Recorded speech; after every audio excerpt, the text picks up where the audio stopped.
Women Voices is a program sponsored by ONEP, West Africa Network for Peace Building.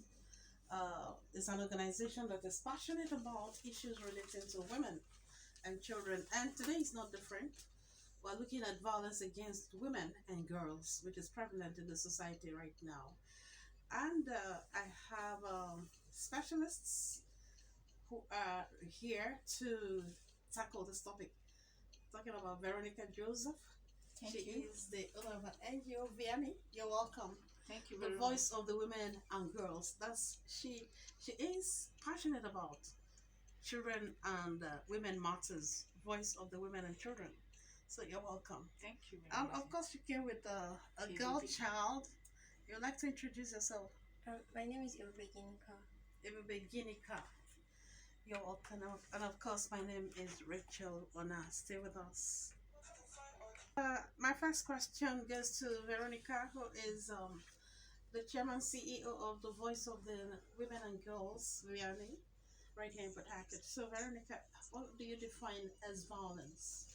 Okay, violence in context is physical abuse, something that induces pains, something that is being forced on someone. But in this context, we are talking about women and girls. So violence against women and girls include physical, sexual, psychological, and economic abuse. Hmm. This is often known as gender-based violence because it involves in part from women's subordinate status in the society. Like our society has made us to see women as people that should always obey, should always succumb, should always submit. And in today's world, we can see that so many things are happening against women and girls. Like there was a time I really had a compassion for women. Like I look at my daughter and I said, wow, now girls are no longer safe. You look at every day, you will hear rape against even maybe 3 days old child. And it pricks my heart when I heard about things like that. And I said, what are we going to do to end this violence against women? Especially the practices. I'm looking at our nation as Nigeria. We have different regions. Like the practices, like what happened in the north, maybe the family formation in the north is different from the south. And how are we going to tackle this? What is the best practices? What is the best thing we are going to do to end this? Maybe when we come to the south, we are talking of the way we live, the setting, our norms and our culture. How does it permit a man or permit violence against the woman? In the south, in the north, there are different formation of the family. And we're going to look at it. How are we going to end this? Only the police alone cannot end it. Only the government alone cannot end it. There are some violence that are from the family. When you talk the family violence, we are talking about a husband battering the woman.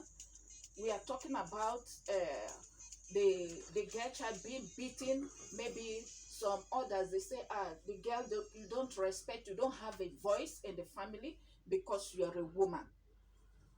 And children in households, some related dowry, maybe you go for marriage, you are being forced, or maybe you are being made to comply to some practices that are not really good as a woman.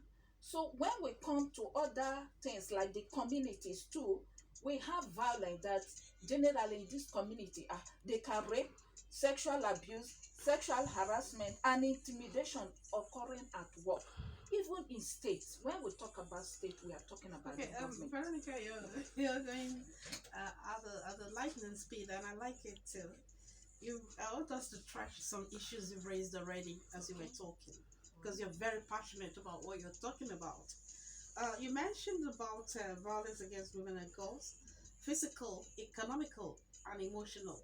You said the violence can take those dimensions. Now, I want you to throw more light on them. Okay, that of physical, you've talked about battery and rape.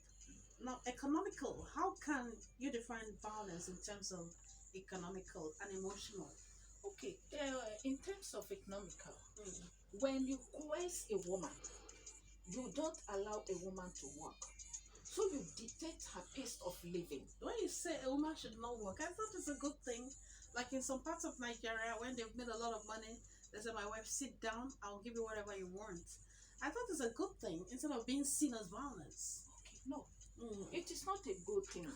The reason is that if you now made the woman to be dependent on you, she also has things to do for her family herself, and she's made to be under your control all the time because she will not have a means of getting things for herself. Yes, it could be on some extent that it's a good idea that the woman should not work, but at least she should have a trade. She should have something that she will go out when the children ask for biscuit, she will not wait for the man.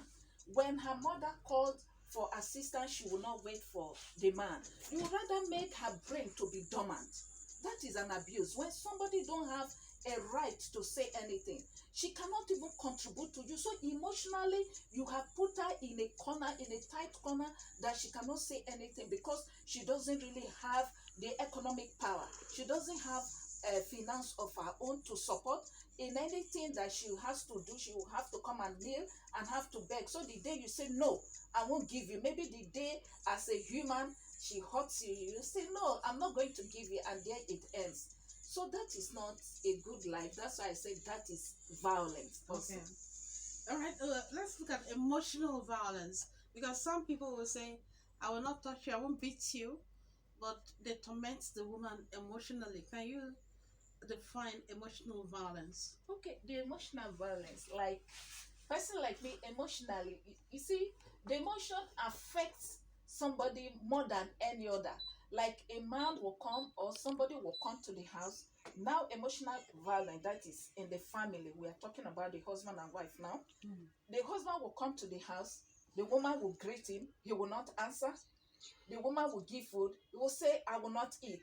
And that alone can cause the woman to be thinking, what have I done? What should warrant this? How am I going to succeed in this home? And that can cause the woman to be sick. It can affect her psychologically.